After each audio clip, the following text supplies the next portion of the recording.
Hi everyone. This is going to be the last video, at least for a while, in the Wordle series, and I wanted to end with a little bit of a sort of a retrospective on some lessons learned in this series and a bit of a summary. So maybe if you didn't watch every video and every a minute of every video, we can come together here and learn some lessons together. And maybe you can leave your thoughts in the comments if you want this to pick up again. There's plenty of opportunity for more that we can take from this example.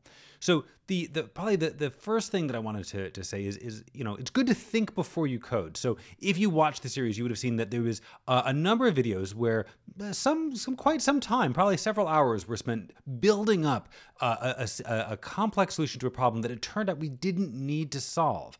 So later on in the series, we realized that there was a much easier way of getting the answer that we wanted than I thought. And I actually have a couple of different opinions about this. So one is, of course, thinking before you code is a good idea. And maybe some of you out there watching this happen were like, oh my, wow, this guy really should have just thought a little bit more. The truth is I did think quite a bit more. So you saw in the videos me sort of coding live.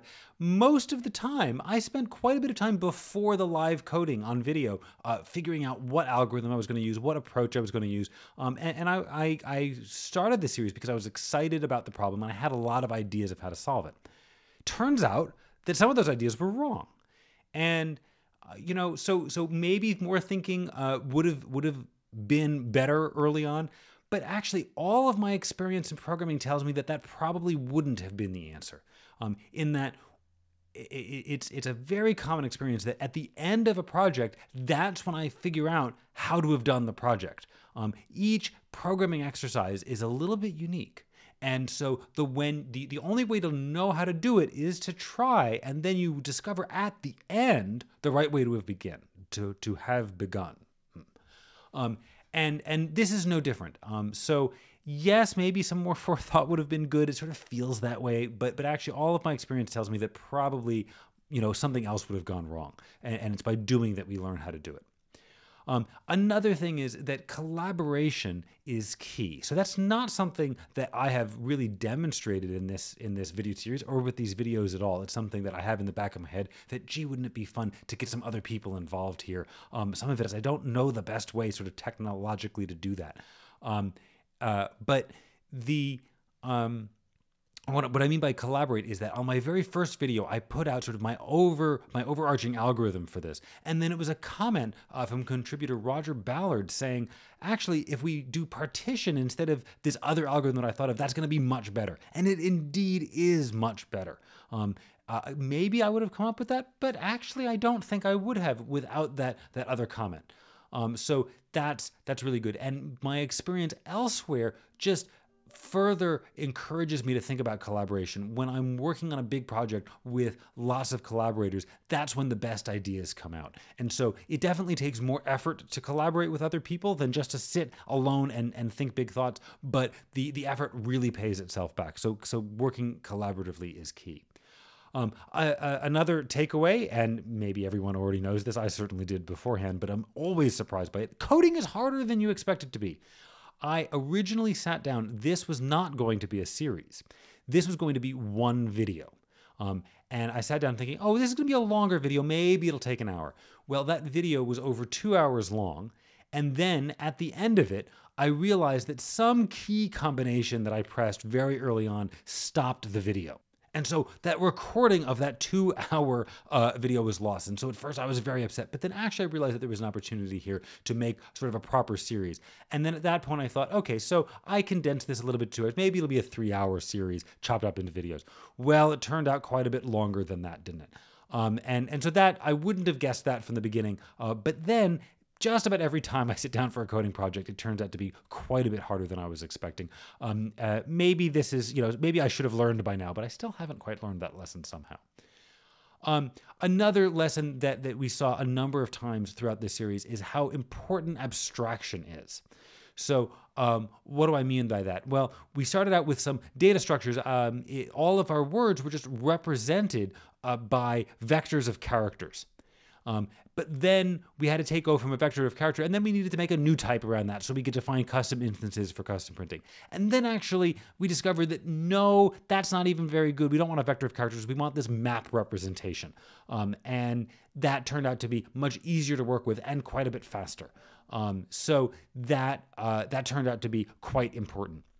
But by having abstraction, by having different parts of the program look at different representations of data or have access to different parts of our data, that's going to enable us to slowly evolve our representations.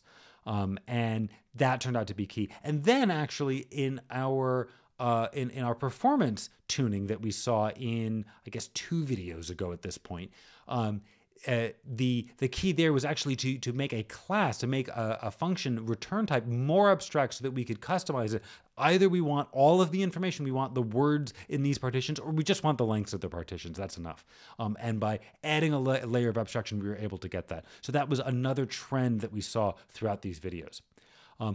My last sort of little packet of lessons here is around performance.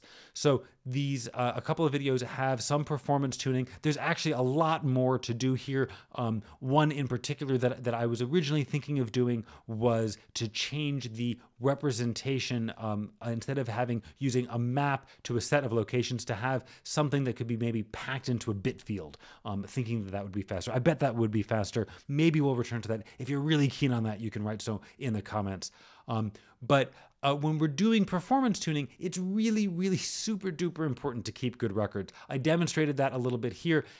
It's sort of hard to show how that lesson is important because then you need to have like a case where you don't keep good records and how things go wrong. But by doing that, it just really allowed us, even in the last video, the one right before this about criterion, that video, we could see how sort of just lining things up left to right made it really obvious what was going on. If we didn't keep the records, it would have been a little bit harder to do that.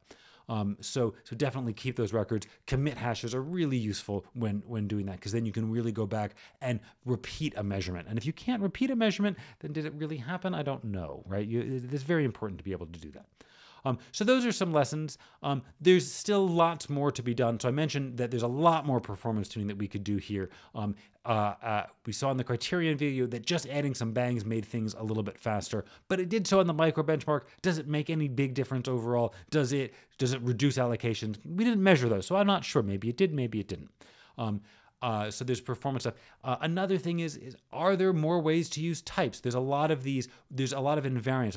The representation that we had for words in the end used this map structure from characters to sets of locations. Maybe that could be encoded in bits. But the other thing to think about is there a place that we could use types to prevent ourselves from making errors in our programs? There was nothing stopping me from, say, adding a 10 into that set, even though location should only range from 0 to 4. So that's maybe a sort of a missed opportunity here in some sense to go back and do that with types. But I think we've had enough Wordle for now. Maybe I will come back to this. I do think that there's more to say here. But starting with next week's video, back to sort of the usual fare, maybe some more internals of GHC and other Haskell curiosities. Anyway, I hope that this particular video has been interesting. I hope you've enjoyed this series. Thanks very much for watching. Bye.